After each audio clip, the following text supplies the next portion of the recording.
Okay, I just recorded 10 minutes of content and it got deleted.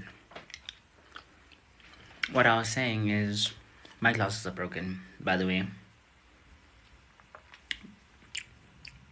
I lost an arm, but they still work, which is cool. I'm in my makeshift studio. I have strategically placed these pillows on chairs in places where it can capture the sound. I was trying to say that one must picture Sisyphus happy. When Sisyphus is pushing the rock up the hill, even though he's cursed, he's technically cursed to push the boulder up the hill. He still does it every day. So one must imagine that he's happy to do it.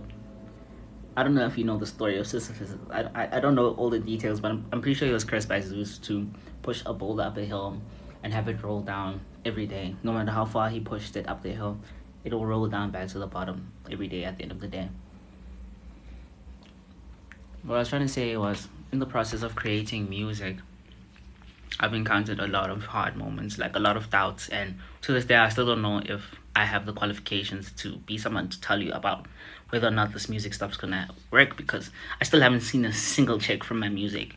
But I do know that it's good and that it resonates, and I only could have gotten to this point where my music starts to resonate with people if I kept pushing.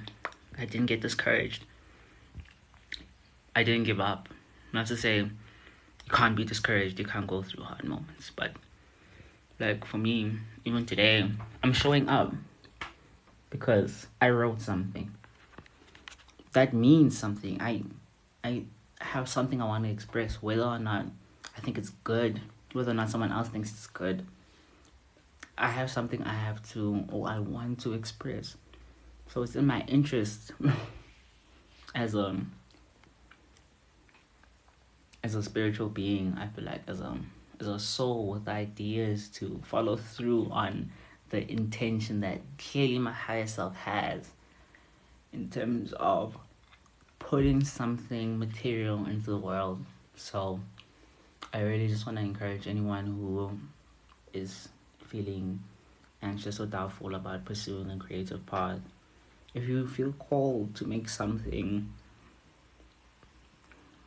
art, music, whatever it is, dance, I feel like you should have no fear, you should have no doubts, and just go for it. It's like the biggest risk you could encounter is maybe people looking at you funny in the beginning, but guess what? Those same people aren't going to be there when you die. And those same people who look at you funny while you're genuinely trying to put something like meaningful into the world, we're never really gonna support you anyways. Just know, for every person who doesn't fuck with your shit, there's like 10 more who think it's gonna be amazing. And that's the experience I've had. Like I was saying before, that when I started creating, I've had so many doubts about where the money to put these projects together is gonna come from, who's gonna support me, this, that, stuff. And I actually want to give a big shout out to my parents, because I would never have thought my parents would be this supportive of my path. Of course, their support comes with like conditions, but I mean, nothing's free, I guess, and it's still better than being in debt to a bank. I mean, I am in debt to several banks, but that's an issue for a different time. And we can discuss how my financial situation is a mess in a different video. My point is, even though I've experienced doubts, it's at the same time, as soon as I relinquished control of the situation and said, fuck it, I'm just gonna focus on creating the music, that's when a lot of the support that I didn't know was coming just came, So have no fear and just go after the things that you love, the things that you care about, because chances are you'll hate yourself if you don't. At least that's how I feel when I don't chase my dreams. Wow, I look so ugly in this light. Anyways, I'm still invested in being a prettier girl. I was saying on this project, I'm having a hard time deciding what voice I'm gonna use, whether I'm gonna use a more high-pitched voice or if I'm gonna pitch it more down, or being like in this androgynous zone that I feel like my voice naturally sits at.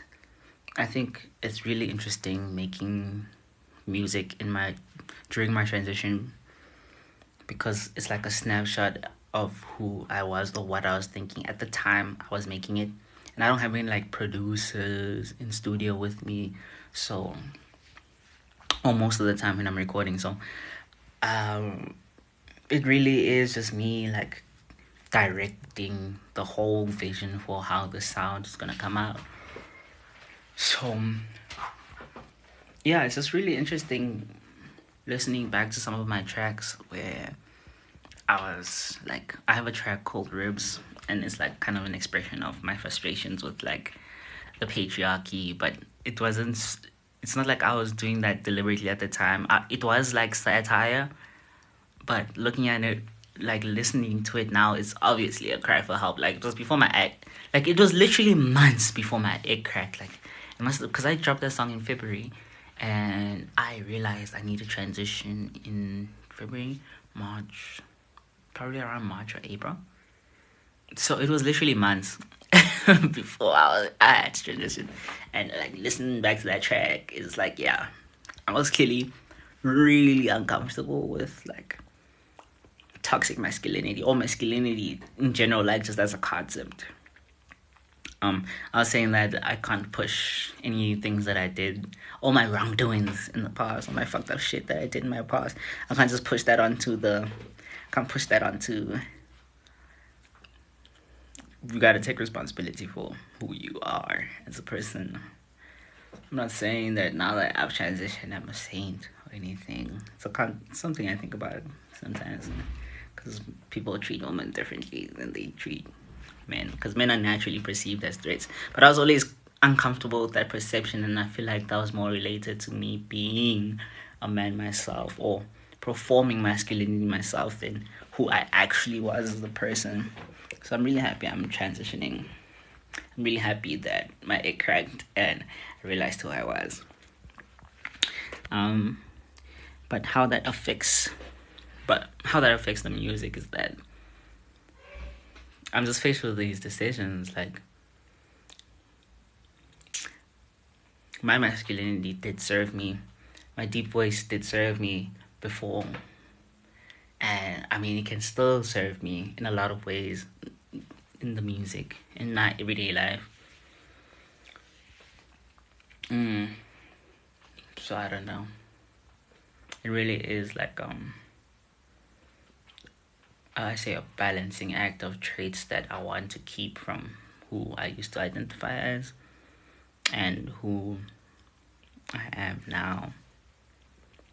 There's a phrase I think about sometimes. We were smoking weed with this one guy, explorer, and he was like, I don't think your sexuality should affect your personality. But I was like, bro, how is my gender and sexuality like anyway related? Because I'm pretty, correct me if I'm wrong, but I think sexuality has, well, it's like a spectrum, but it relates to how you experience attraction to other people within the context of who you are. And I was like, my sexuality didn't really change when my gender changed. I'm still attracted to a woman. I just think about how when my gender changed, like what else possibly did I mean, because clearly he was observing something, so what else possibly did I kind of co-opt out of and then co-opt into? What am I willing to give up and what am I not?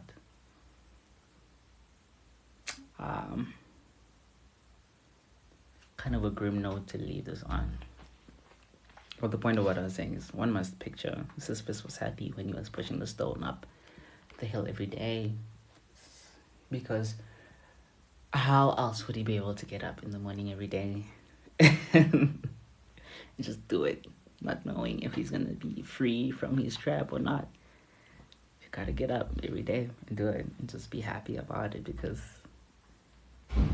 that's your lot, man. Whether it's your dream or not, you made that choice. You're living that life. So, bro, enjoy it if you can. Yeah.